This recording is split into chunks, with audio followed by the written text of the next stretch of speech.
So a few videos ago, we proclaimed that the hardest single season challenge in Football Manager might be to win the most competitive league on the game with your side stuck on a defensive mentality for the entire season.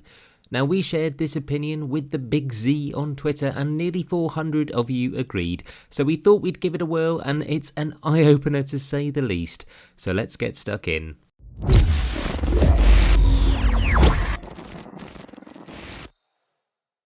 First and foremost then, we think that the Premier League is the most competitive league on the game, and we recently simulated so many seasons as part of this video where we tested 5 overload tactics with Aston Villa, and it became apparent then that in the first few seasons you can expect completely different combinations and permutations of clubs reaching the top 6 after 38 matches. So we thought we'd go into this one with the maximum advantage, and as dirty as it made us feel, we opted for Manchester City as our testbed for whether or not you could properly Mourinho yourself to the title in a maiden season on FM24. Spoiler alert then, we do win trophies in this one, but that's all well and good when you're playing with Erling cheat code Haaland up front and competing in 7 competitions like City do at the start of this game. But I must say, I was honestly flabbergasted by how well we did, set on defensive mindset for every minute of every match. So let's talk you through the tactic we go with. So here it is then, our take on a fluid counter-attack with Man City, an offensive formation on a defensive mentality. Technically it is a 4-2-3-1, which you won't be surprised by, but we've only got the 2 out-and-out centre-backs as we've pushed the wing-backs up on either side. We brought in one player at the start of the season, that is Dominic Berardi, as an inside forward on the right. That's purely because we felt that we really over-indexed on left wing forwards and under-indexed on right wing forwards. And we wanted someone to play that inside channel with Walker getting on the outside of him. The actual in-possession tactics are nothing too dramatically different to what you'd expect for a fluid counter-attack. We've got the run-at defence ticked, we've got the slightly higher tempo. I think the slightly more direct passing is the only thing that's a little bit estranged from the usual there, as we did have a lot of space on the pitch with not every area being covered very greatly. In transition then, everything you'd expect: counter press, distribute quickly, and then out of possession, this is where it really comes into effect, that we're having a defensive mentality but on a stupidly front-facing formation. So dropping off more, getting stuck in a mid-block and a lower defensive line meant that when we were out of possession, this bank of 4 really fell back into the 2. So we weren't exposing these spaces at fullback, and we had plenty of cover in front of our 2 centre-backs.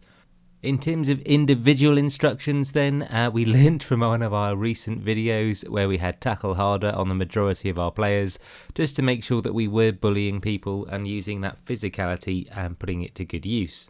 So let's talk results then, and as I mentioned, this experiment was a bit of an eye-opener. So as we take you through how the season unfolded, we'll also share the lessons learnt along the way. Firstly then, our win percentage across all matches was 65%. Not bad, but not great if you're talking the largest club in England, and we think that 65% is largely owing to the number of competitions we were playing in. Fixture congestion though was a bit of a pest around November and December, and the bastard that was the Club World Championship would wreak havoc on our form and fatigue. Our goal difference across all matches, plus 91. Pretty ludicrous for a team set on a defensive mindset for every minute of every match. Now, how it all unfolded then. It started, as almost all my campaigns in the top flight in England tend to, with a loss on penalties to Arsenal in the Community Shield.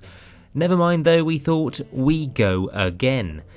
But then a particularly humbling start to the Premier League saw us draw against West Ham and Newcastle, and having one arm tied behind your back by being unable to go on attacking or even positive during those closing stages of these matches felt pretty darn damaging to our title chances. But this team are positively stacked in the mental department, and it wasn't long before they got ticking. After a few games then, we were seeing the side adapt to the balmy 2 at the back formation, and despite shipping a few goals here and there, we won the Super Cup against Sevilla and began to get results left, right and centre.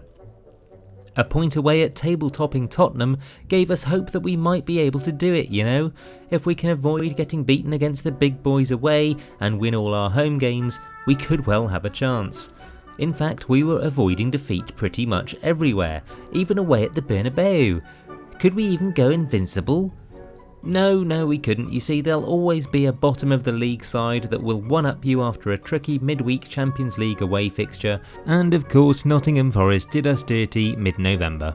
That would actually be the beginning of a bit of a blip for us, with December's fixture congestion accentuated by the Club World Championships. We even lost Erling Haaland for a few months with injury, so in January it was time to look down the back of the sofa and see what loose change we could rustle up for a few emergency signings in the transfer market. Anyway, we didn't fuck about, and £192 million later we'd landed Osimhen and Jose Gaya to bolster our squad. And this was the turn of the tide when it came to our form and, all importantly, our momentum. We began to win again, quite a lot, and we lifted the Carabao Cup at Newcastle's expense before knocking United out of the FA Cup and beating Porto in the Champions League. And there was only one club above us in the Premier League by April, Chelsea. So, when Walker whipped this ball in and the returning Haaland found the back of the net at Stamford Bridge, I must say I was so excited I did a little wee. Sadly though, Noni Madueke managed to claw one back for the Blues and it was honours even in the end, which was in fact a pivotal moment in the season. We dropped a few more points and lost our momentum. We crashed out of the Champions League and eventually got fisted by Liverpool in the FA Cup final. So what did we learn? Well, first off the bat, we didn't exactly enjoy this challenge. It's almost the most fun-sucking way of playing FM. Starting at a club as financially supported and talent-filled as Man City are is perhaps the least exciting way of playing this game in our opinion. But there were times in the season where we were actually pondering, is this how Man City actually set up? As the way we ground out results, the 1-0 away wins and the preventing the loss every time before going for a win, it just felt like how Pep sets his boys up in recent years at least. But was this the hardest single season challenge in Football Manager? I'm going to have to say no. You see, we won the league on XG, and I think if we had the patience to try this 1, 2 or 3 more times, we probably would take home the bacon. What we think is a fair statement though is the hardest single season challenge in FM24 may be to win the Champions League in your first season with every minute of every match set on defensive, as not having that flexibility to push up in knockout football was far more limiting to us than doing so across 38 matches in the league. So we did pretty well then, but as much as I'd like to think that's because I'm a tactical genius, it's really not. Nor is it a statement of how overpowered a defensive mentality can be. No, the biggest lesson here is that your personnel are vital to your success. If you've got a well-built squad, no matter how well-oiled your tactical approach, you can win match after match in this game, building momentum and taking home trophies. In our next video, we're going to push this hypothesis even harder by taking to another in-game editor experiment where we put together a team of the best players possible but set up in the stupidest tactical approach possible and pit them against a team of average Joes with a proven overpowered gegenpress setup. Fancy giving that a watch? Then hit the subscribe button.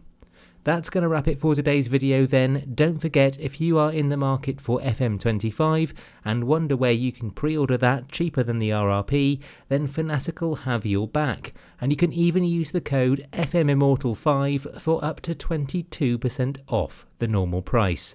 Thanks for watching then, and until next time my friends, adios.